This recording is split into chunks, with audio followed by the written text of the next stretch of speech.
Hi guys. I'm also a little bit with a bad throat, so I'll try not to cough too much in your ears. Okay,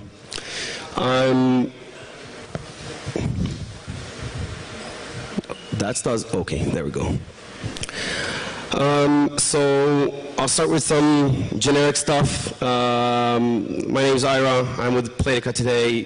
Historically, I'm with 888, who do casino and poker online, where I headed the poker team, and finally I was the gaming department architect there. I moved on to a company called Unu, who tried to take the whole poker tournament thing and put it online, but based on stock markets, trying to gamify the whole stock market experience. Finally, we're talking about Playtika, where I am today. Playtika itself was founded mid-2010. It's a social gaming company. We are all around many social networks and different platforms, mobiles, different social networks in Germany, in Russia, and obviously, of course, Facebook, where is the biggest thing for us. And the last thing about this, we were acquired by Caesar Interactive. I don't know if you guys have heard of Caesar's Palace. That's a huge company in the States. They own us today. So this basically kind of shows where you'd find our apps, our games today. Okay, so about our games, we have, if you're taking all our games together, we have a few million daily active users, and if you're looking at a month, this is something in social gaming, it's a two measurement, the DAU and now, it's how many users you have per day and how many per month.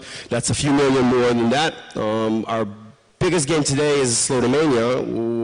We have multiple instances of that, but the one that's running on Facebook, which can hit even more than 200K concurrent users, which is a lot, especially considering the fact that a user means somebody who's clicking, since we're talking about a slot game, it's a casino-based game. It's a slot game, a user is clicking the spin button every 5 seconds or so. And every time he's clicking that spin button, what you're getting actually is you need to read the user's state from somewhere, run some logic, modify it, and write it back to database. And that's a huge challenge. Like you see, in many cases, it's even more than once per interaction, per operation, so that's a lot.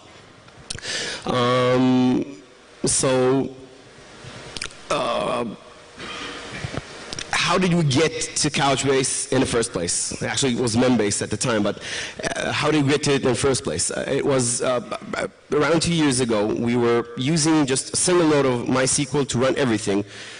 Most of our interactions were key value to begin with, because you'd have your, your state for the user, you'd have a table with user ID as the key, and some blob or a bunch of fields that depict that state for that user, and what you'd end up using is just fetching from SQL and writing it back. And we got to around 70K concurrent users, a few million users, registered users in the database, single SQL or MySQL node, and basically hit a glass ceiling. You couldn't scale it more than that. So obviously you can always continue scaling up, which we did for a while, add more RAM, more CPU, more, but it doesn't work, because eventually the sheer size of the data which resides on disk, if you for any reason wanted to restart that SQL node, by the time it would take minutes or even hours for the entire data set to get indexed, or the indexes to get roll up into or loaded into RAM, and for that period of time your game worked like, I don't want to say like what. So we hit this glass ceiling and we had to find a solution real fast. So we had two options. One was what traditionally is called sharding, which I'm guessing all of you have heard about. It's basically, this is how Facebook scaled, right? They had MySQL, and they said, okay, we can't keep all this data in one place. Let's start splitting it up to different nodes. And you can do that in many ways. Take separate tables and put them in one node and others in others, or better yet, split the data, partition the data based on key, and put it in separate nodes.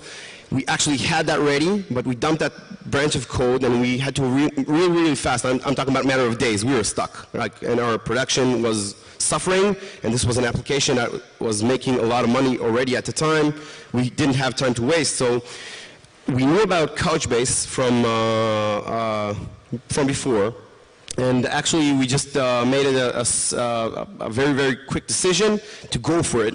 And in a matter of 3 weeks, we converted the entire stack from MySQL only to MySQL plus Couchbase. And in the meantime, obviously, we had to maintain things.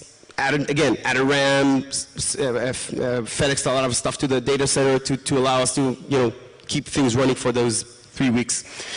So why Couchbase? How did you get to it? So we were looking around and we were trying to figure out what solutions are there for us, how can we do it. We didn't see a lot of options.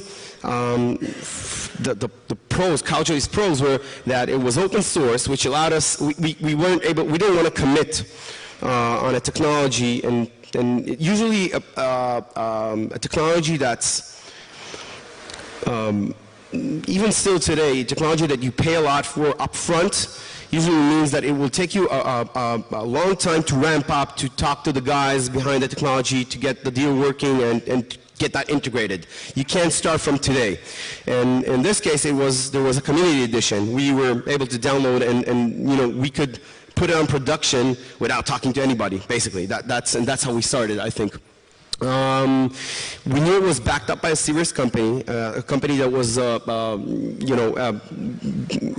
knew that it was invested by some big major players in the industry from around the world, and that gives you a lot of confidence. And we had indications that it's being used and used successfully all over. So basically, what we did was we didn't have a lot of time to R&D this. We just went for it and that's it. So this section talks about how we do what we do, some key issues on how to use Couchbase and design considerations and stuff like that. So we decided to keep MySQL, and the question is why. First of all, I'm reminding you, this is 2 years ago. The technology was not as known as it is today. And we were plainly afraid that we're going to lose data, we're not going to be able to rely on it. So what we went and did was all these key value interactions that we had anyway, we still did them now on Couchbase, but we had on the behind the scenes, we lazily compact everything, and once every n seconds, we just bulk inserted or bulk upserted into SQL, and we kept both Couchbase and SQL up to date with each other, right? So we were not afraid, and this is something you always need to remember. It heavily depends on what you're doing or what you're trying to do. We were not afraid to lose a little bit of data, right? It's not such a big deal. We have, millions of users playing daily, and most of them are playing for free. So if I'm going to lose a little bit of data for them, then, well, okay, never mind. So I'm willing to, cut corners when we're designing this solution, and it's important to understand that. The second thing for keeping SQL is a site-to-site replication, which, again, right now, and one of the things I wanted to ask Sharon during this talk, but we'll talk about that later, is how does site-to-site work? Because I'm very excited about that. This is one of the major features that we are missing to have disaster recovery. Right now, what we do is we have 2 data centers. We're replicating with MySQL behind the scenes, and there's a Couchbase cluster configured but empty, no data on it at all on the DR site. And if I need to cut over, that DR site is going to get warmed up by MySQL, which is constantly replicating behind the scenes. And right now, we don't need that anymore, or at least once we move forward to 2.0. So another thing is you can still SQL query the data, and that's really important. There are different tools for different jobs, and one of the things that you still want to do is you might join tables. It was easy, and the big but here is that you can't always do that. We have a lot of small objects. If you're a company that has fewer but bigger objects, like 1 meg objects or 2 or 3 meg objects, or if you're a company that has a lot of big objects, then you might not be able to keep everything in MySQL. So you end up, either having to do it completely like that or having to do a combination of both. So not everybody can do what we did. So what do we keep in Couchbase? So like I was saying before, everything is, key value, right? At least right now, again, we're pre-2.0, we're 1.8.1. And that means we're basically relying on simple key value functionality. Anything that is, we need to access a lot and really, really fast. I mean, this is almost everything that's keyed by user.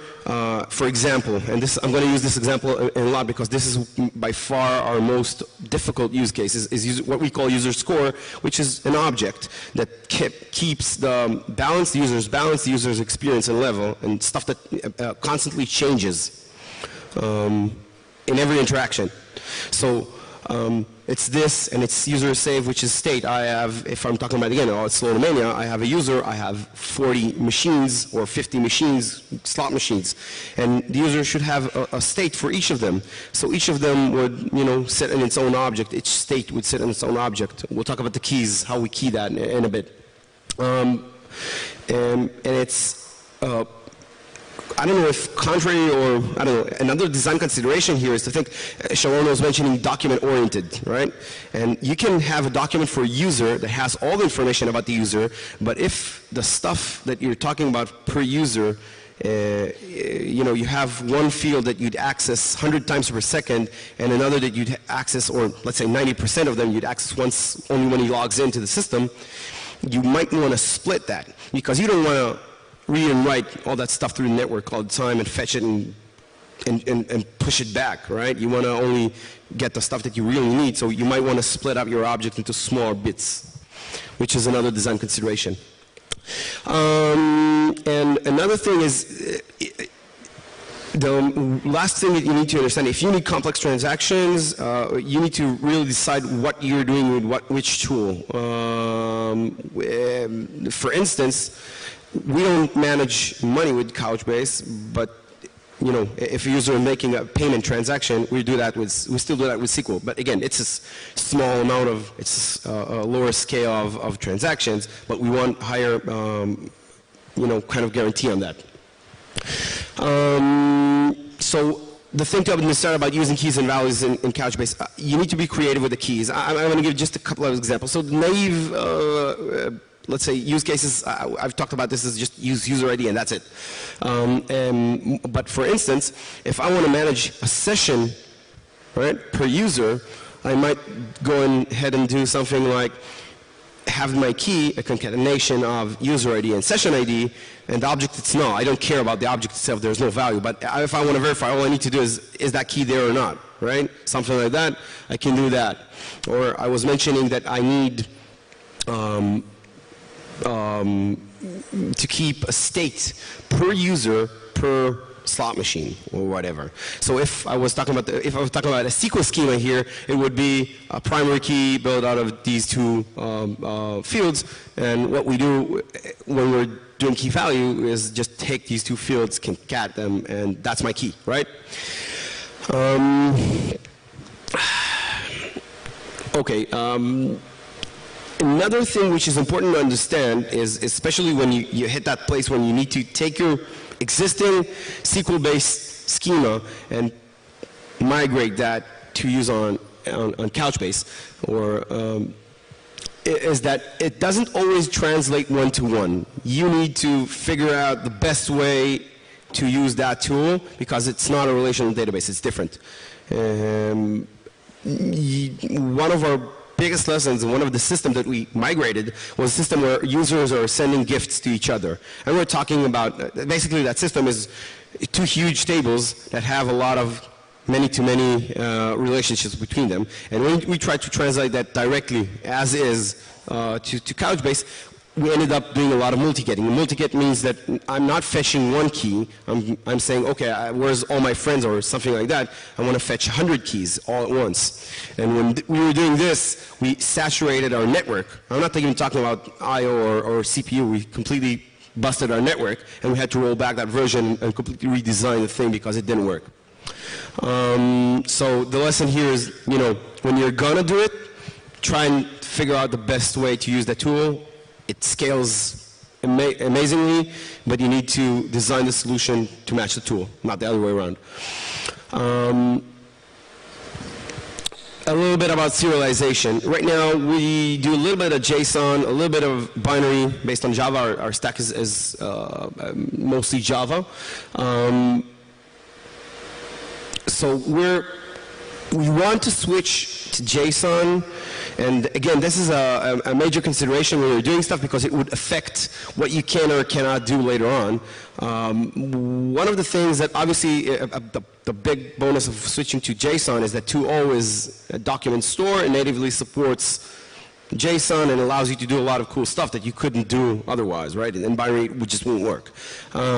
That's one thing. The other thing is that when you have tons of different types of objects in production, like we have a lot of different services, and all of them, I think all of them rely on Couchbase to some degree. And you have, that means you have a lot of buckets, and you have a lot of different types of objects in those buckets. And you eventually need to manage that somehow. And there aren't any tools. It's not like you can't query it like you'd normally do with a SQL database. So you start building tools to support your day-to-day. Fetch an object for a user, see what's in there, understand, you try to debug stuff like that. And building tools that rely on JSON as a generic protocol, you just pull that document, take a look, and you know automatically what's going on there. You don't need to get that deserializer or that class library from the server code, import it into some tool, and then when that code changes, you need to rebuild all the tool set that needs to look at the data. It makes life much, much easier.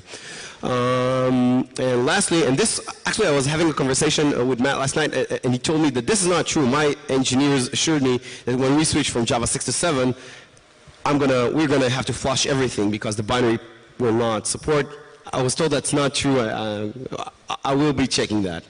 But for sure, JSON, if you have different properties that are supported or not, you can just drop or add whatever you want. Gives you additional flexibility in multiple versions of the objects. And lastly, another thing to understand about serialization is it depends on what you're doing with the data. Right? If your services are accessing the data, deserializing the data, and need to manipulate it directly, it makes sense to use something that the service itself or the server itself understands. But in a lot of cases, especially when you start scaling massively, the data will be not necessarily handled by the actual server that pulls it from the data store, but rather it's being pulled from the data store. There's no point in deserializing it because it's just going to get pushed down the lines to somebody else who's going to open it up and look at it and change it. And in that case, and especially if the end clients that are getting this data are from different types of different languages or different software stacks, then you want to maybe use a very, very generic protocol. And this is where Thrift and Protobuf come in. Thrift is Facebook and Protobuf is Google. They're, let's say, domain-specific languages where you can define objects, and you can tell you just define an object structure, and you tell it to generate code, serialization, deserialization code, in whatever language you want, in C++, in PHP, and whatever. They support different stuff. But what you get is super optimal serialization, deserialization code that is basically cross-platform, cross-language. So that's another design consideration, again, depending on how and what you do with the data.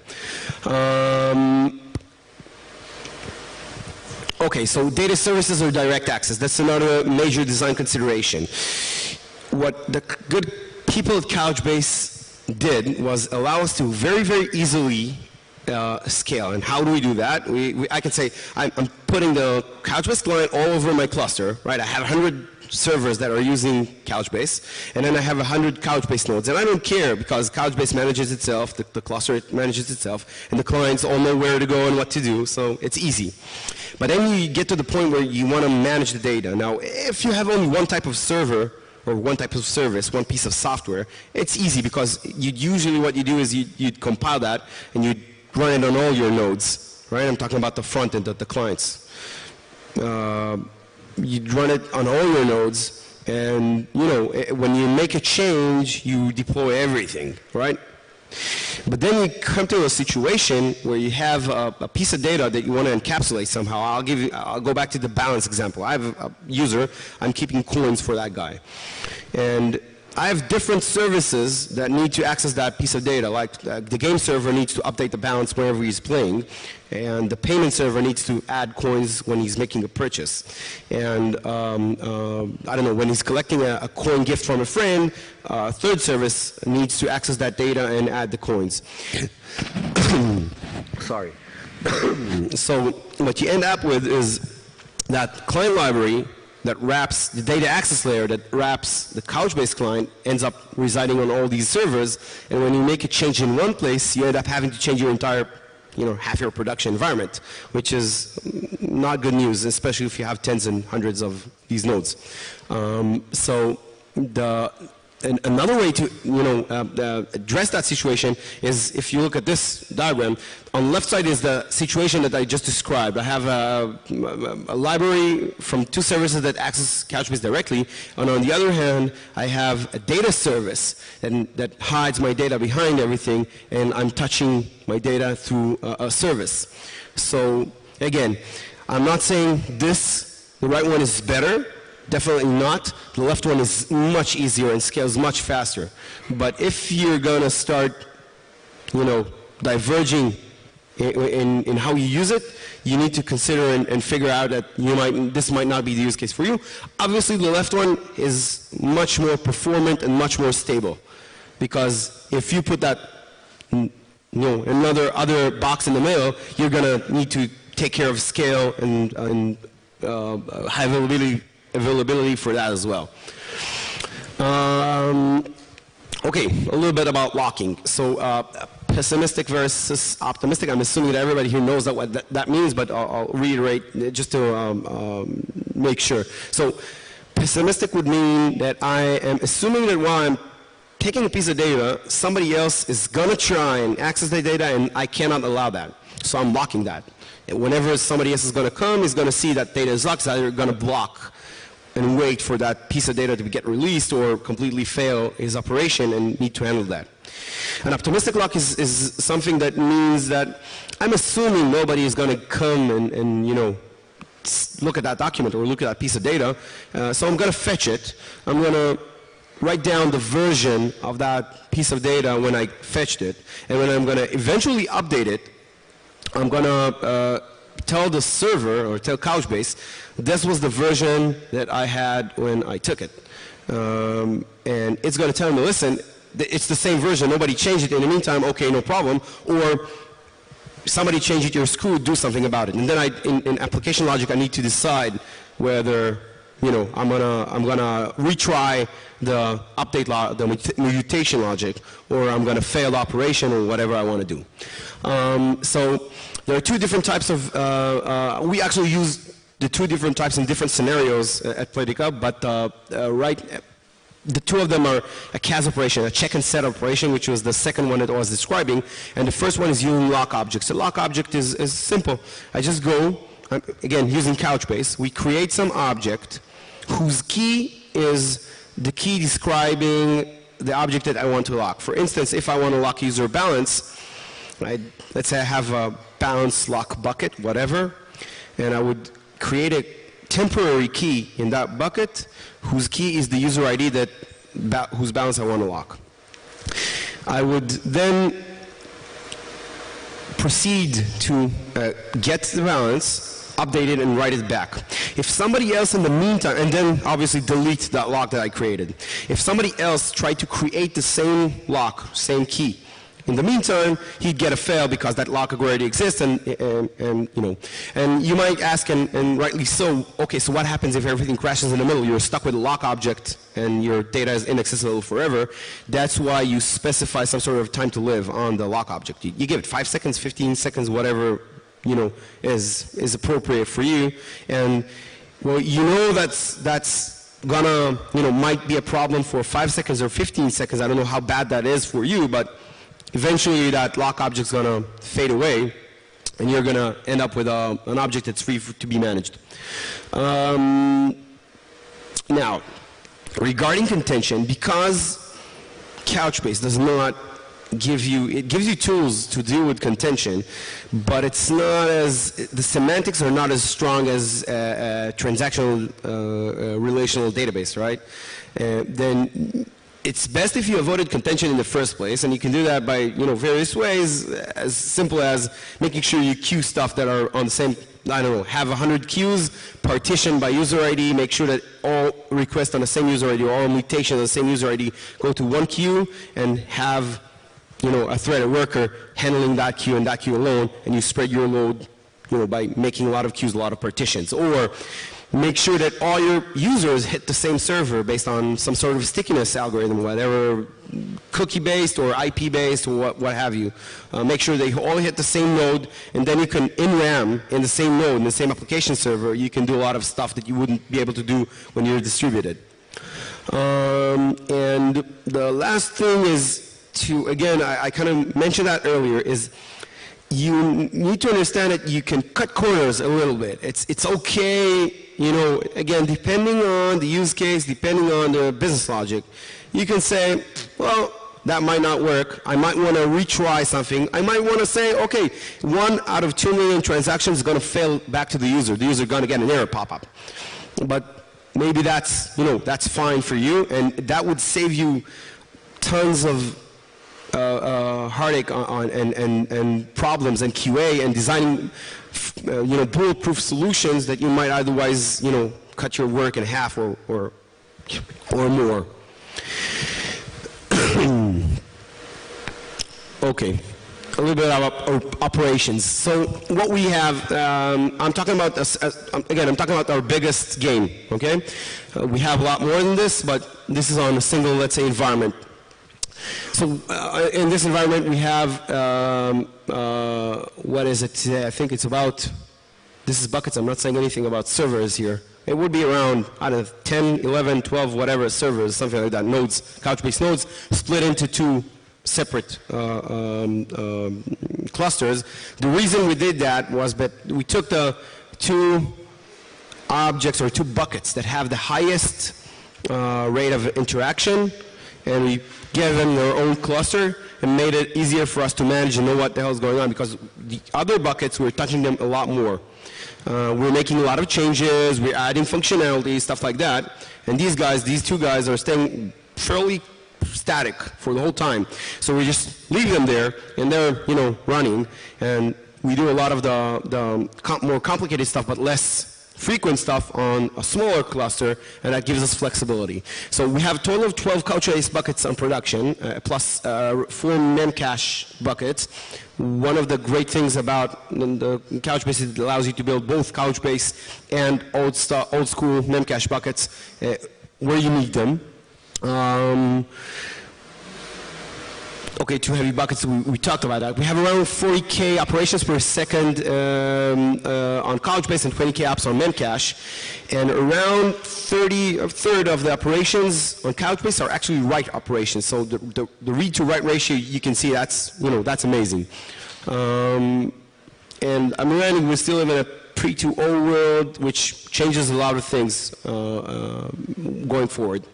So taking a look, this is like when you hit the console UI, you see the first thing you see is like an overall view of how your Couchbase is, or your cluster is performing, and this would be the top one is the small cluster, the bottom one is the big cluster. You see the operations per second. There are actually two interesting things about the slide. One, if you look at disk fetches, we're not touching disk at all right? Everything is running from RAM. Everything gets updated, right? Remember that we're talking about thousands and thousands and thousands of disk updates per second, but eventually nothing is getting fetched because we have enough RAM, and this is the great thing about it. You don't have enough space, just add more nodes, and you're going to keep your entire working set fresh all the time, hot. And another interesting thing about this is that this is actually, the top graph is actually showing a bug on production, right? This cluster should be running at around, I don't know what, 25K operations, something like that. And as you see, it's more close to 70. And we actually, this was due to a bug on one of our clients that we deployed, and it was acting up. It was hitting production really bad, like, you know, you see what it was doing. And we actually didn't even know about it for, I don't know what, 10 days. The reason we didn't know about it was because it wasn't affecting production at all. This cluster just kept, you know, it took it without breaking a sweat. And that's the really nice thing about it, that it would take a major beating and not, you know, you wouldn't feel that, you know, in your user experience. This has been fixed by now. Okay, so this is like an overview of when you're drilling down, you want to see your data buckets in a cluster and what they're doing, how many operations per second per bucket, how many disk fetches, stuff like that. You notice I kind of marked out stuff there. This showed this before. This would be the let's say the summary view when you're trying to drill down. You can look at stuff per bucket on all nodes on a specific node. You can compare nodes for any of these KPIs, and basically this allows us to understand what we're doing. If our developers pushed to production some crappy code, you'd see this, right? You'd know you'd have too many sets, too many gets, something is wrong. You can really drill down through here. I didn't have space to put everything, but there are a bunch of the 3 other blocks of graphs to show you how your disk is behaving and how your entire vBucket, let's say, infrastructure is behaving, etc., etc. And this gives you a lot of information, great UI. A little bit about our hardware. We don't do cloud. I actually had a conversation about this last night. I know that people have good experience with deploying on Amazon. Some have great experience, and some have less so.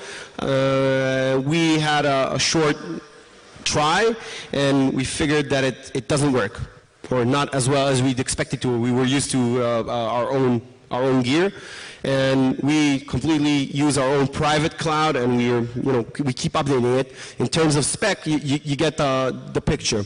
2 CPUs with 12 cores total is overkill. We need, I'd say we need a third to actually successfully run a Couchbase node in what we do. One of our biggest problems along the way was I/O. We're considering switching to SSDs to get a little more bang for our buck. RAM is, again, depending on the size and number of your objects and how many you keep and how many nodes you need, which, a number of nodes would be depending on stuff like both network and number of operations per second you want to support and the size of objects that you need to support. And when you're looking at 2.0, and this is something that I don't have no experience with, but I'm pretty sure that also which types of heavier operations you'd be doing, indexing, querying, stuff like that, obviously. And we're obviously running, and we're also running on Linux on CentOS 5.8. Okay, so a little bit about what's next for us.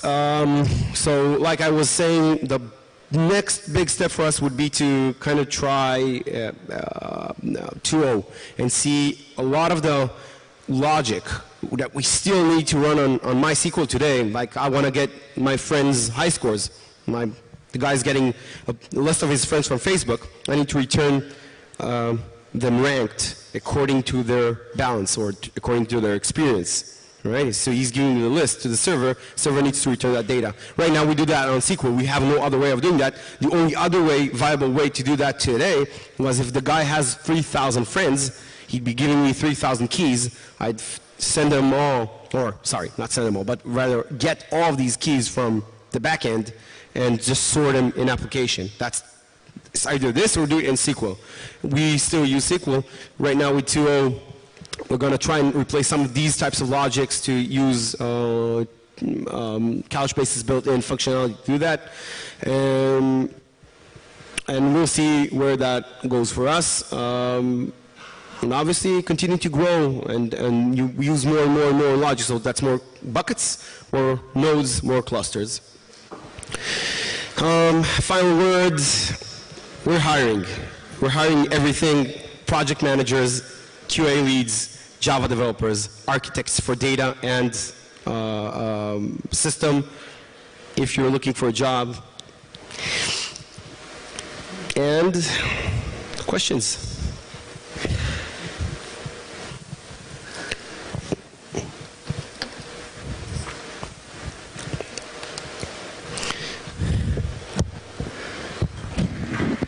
Why have you preferred Couchbase instead of, for example, CouchDB or MongoDB? We were talking to a few people. What was the first one? I heard Mongo, and before that, what? You asked, why do we prefer Couchbase over Mongo Or CouchDB, for example. Or CouchDB? Well, CouchDB, as far as I know, doesn't scale at all, okay? The previous version, it's more of a distributed database, but not something that scales. Mongo would be something that scales. We were talking around, we were seeing what others were using. Let's say my most significant cue on what technology to pick was I was looking around who's using what, and that gave me, I wouldn't say that I did major production testing before, or major R&D before trying it, but I did have some very, very good tips on the matter. Let's say I don't regret my decision today. So.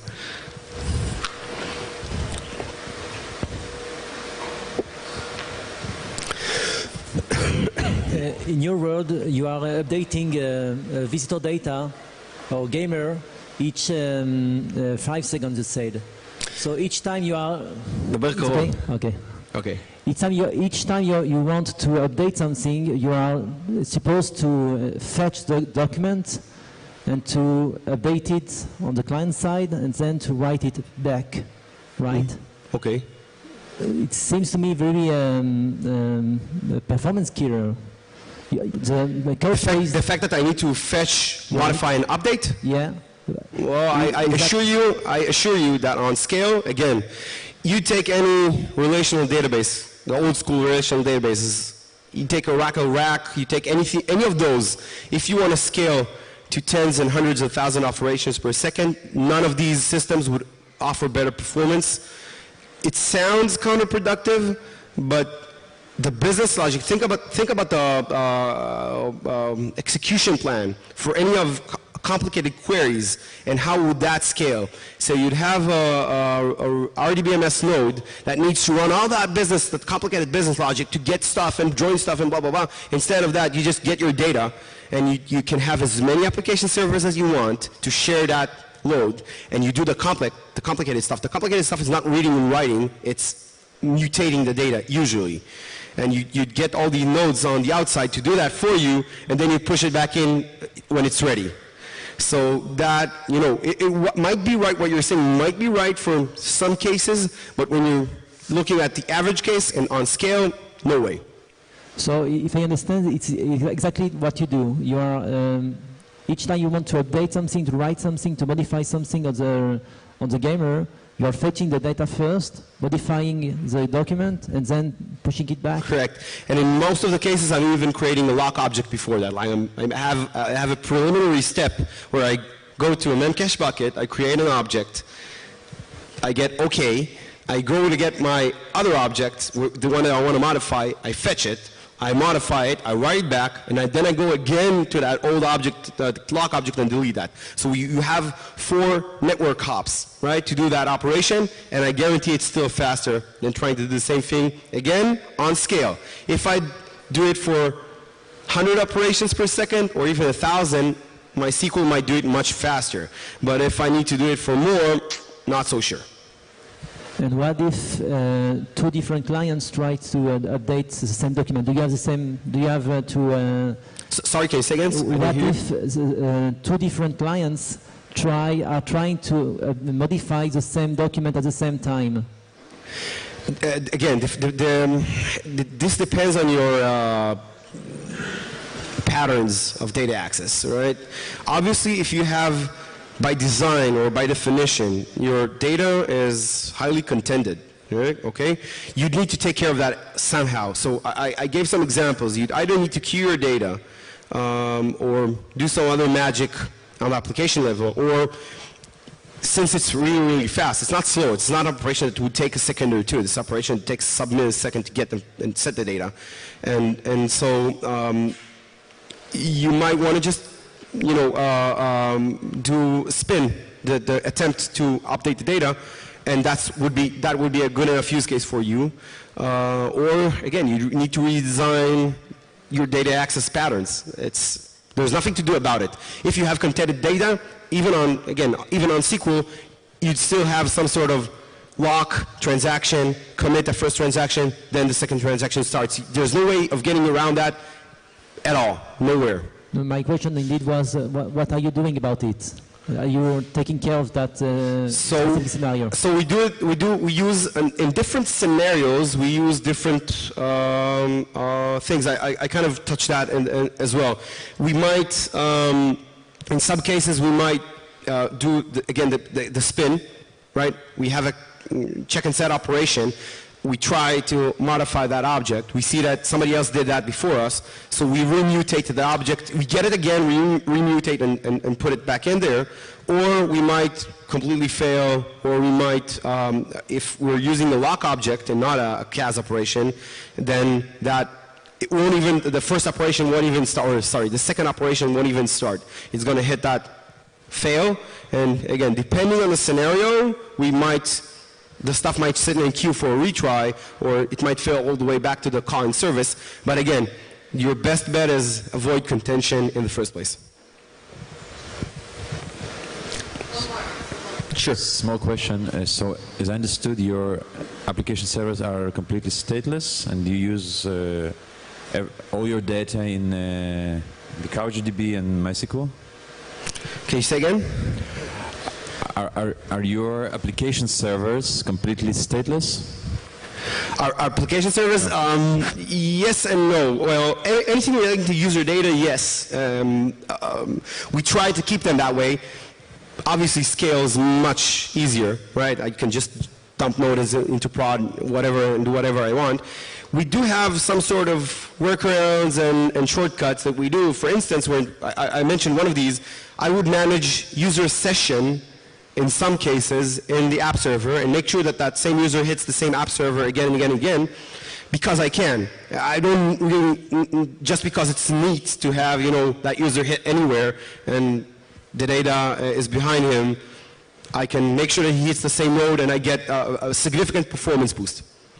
We do that, and depending on the scenario. Okay, thank you. Okay.